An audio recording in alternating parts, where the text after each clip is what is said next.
Okay, this is the multi-capsule coffee machine. I pulled the box out and everything, so you can get a pretty look at the box. It's a great box. It's a great box. All right, this is the machine.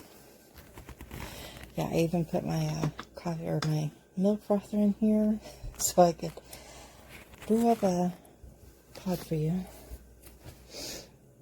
And this has been used so much, and it's so dusty in here right now. Probably gonna need to add water, which is good because you can add water without having to take the tank off by just opening the back. Let's get the bird out of the way. Okay. Or you can lift this up and it will pull it away from the machine so you can easily pick it up. Oh, stop.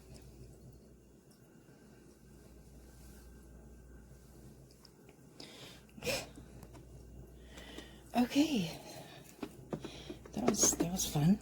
My arm accidentally hit the touch controls, and these are very sensitive touch controls. Okay, so we will get some water and add water to the tank. But before I do that, there are two different types you can get. You can get the EU version if you're in the EU, obviously, or you can get the US version if you're in America. And the only difference between these two are the final adapter, pod adapters, and this would be them. The K-cup for the US version and the Lavazza pod holder for the EU version. You get the coffee pod, I call those pouches, I mean, you'll get coffee powder, which is just a finely ground coffee. The Nespresso original pod. And a Dulce and Gusto pod adapter.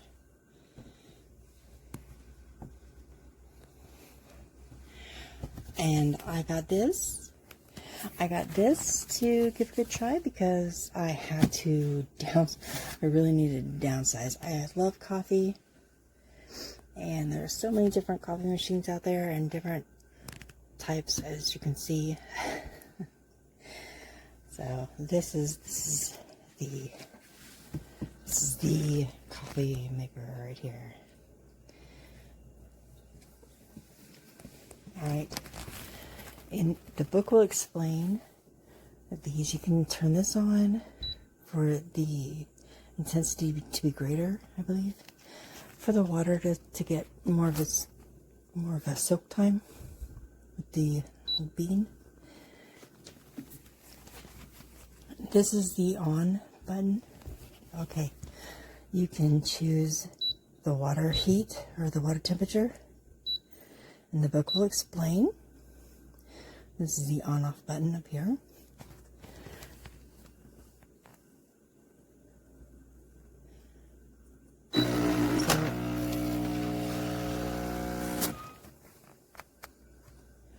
This is an espresso. This is the espresso maker.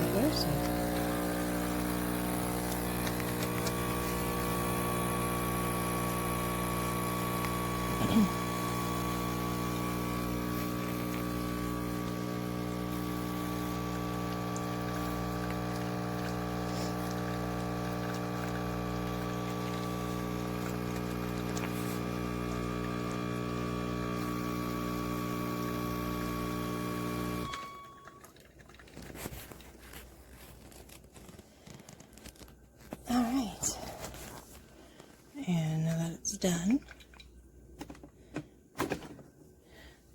release the pod. Let's release the pod holder. Of course, I let it finish dripping because there's still plenty of water in there. Not plenty, but there's still dripping out of the pod. But there you have it. And that smells great. That smells great. I definitely recommend this. If you have a massive collection of machines and you want to downsize, this is the perfect machine for it. I have had no problems with this machine and it's gotten a lot of use already. Alright, so a quick look at this espresso machine. So this is the KOTLIE EM308A. This reminds me a lot of the KOTLIE AC513HF that I had a while back. Both of them works on the exact same principle. They use these little modules in order to accept the different kind of pods. So this one here is for the Dolce Gusto. It's written right in front, so very easy to know which module is for which kind of pods. We also have one for the Nespresso pods, one for the Keurig pod, and one for the ground coffee. So for the ground coffee one, you will get two of these portafilter, one larger one smaller one. These are the double bottom kind, so they are more forgiving, great for people that don't know what they're doing. So you can see that on one side, there's a bunch of those holes, and on the other side, it's one slightly larger hole. So once you have your coffee in there, just need to use this tamper and just compress it, turn it into a little puck, and then you can just put it inside the module.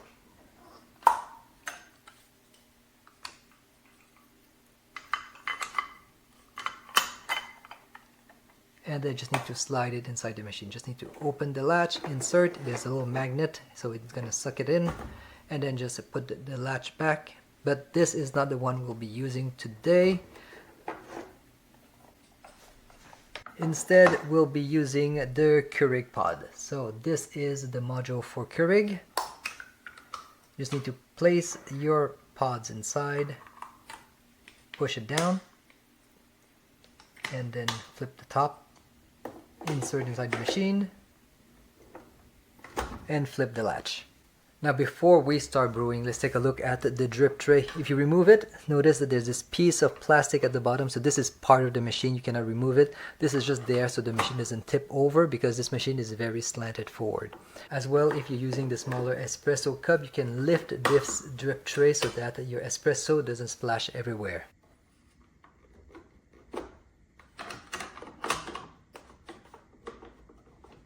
Control wise, it's not too bad. There's a couple of options to play with, so it's not too overwhelming.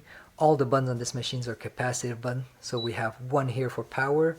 This one here is to adjust the pre-wet setting. So this option is just either on or off. I think the pre-wet lasts around 5 seconds. There's no way to really change how long the pre-wet will last. Over here is our temperature control. So red is the highest temperature. Blue is basically room temperature. So most of the brewing will be done between yellow or green. So it really depends on what you're trying to do. Over here is our coffee volume control. So you just need to slide your finger up or down. I think this is pretty good for a Keurig pod. You don't have to slide, you can just tap exactly what you want. And this button here is to start the brewing process.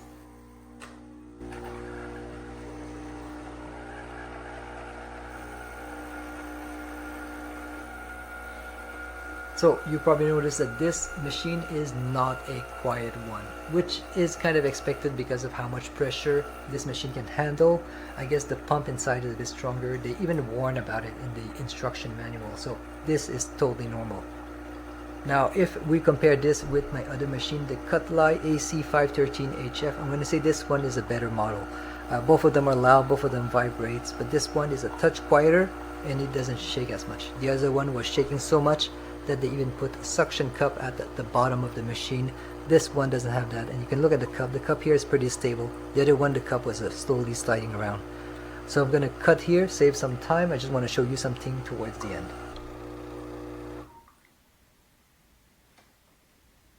Alright, so it's pretty much done. Now keep an eye right here. You can see that this is still slowly dripping. As soon as I open this latch, you can see there's more coffee dripping down. I'm going to remove this module. And by experience, I know I need to bring the cup along with the module because it's still slowly drip, but as soon as I take this pods out, there's more coffee dripping. So this is just an inherent flaw of the design of this module. My other KOTLIE did the exact same thing, and the manufacturer knows about this because in the instruction manual it clearly say that you should expect this to happen.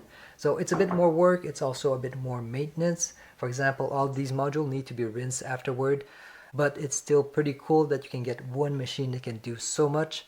So hopefully this is helping you out. Thank you very much for watching. Okay, it's not working, and I don't know why. I got water in the tank. I'm just trying to do the cleaning cycle before I even put a coffee pod in. So, no pod, no coffee. Put that in. Plug it in. It beeps. Shut this down. And I turn it on. And it's flashing. And I wait for it to stop flashing.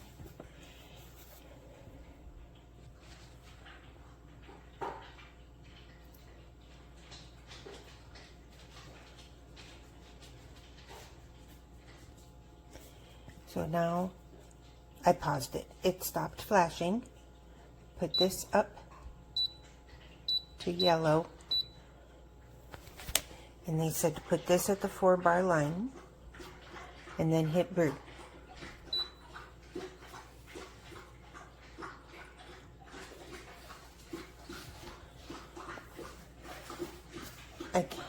Well, yesterday I could feel a little heat here, warm. Like it had preheated, but it's going down and nothing comes out. Okay, we're on the last light.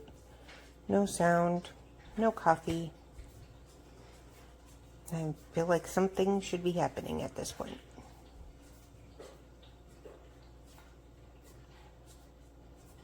I have taken off this. I put this back on. I made sure the little poppy thing goes up. Yeah, I'm stuck. I'm hugely disappointed.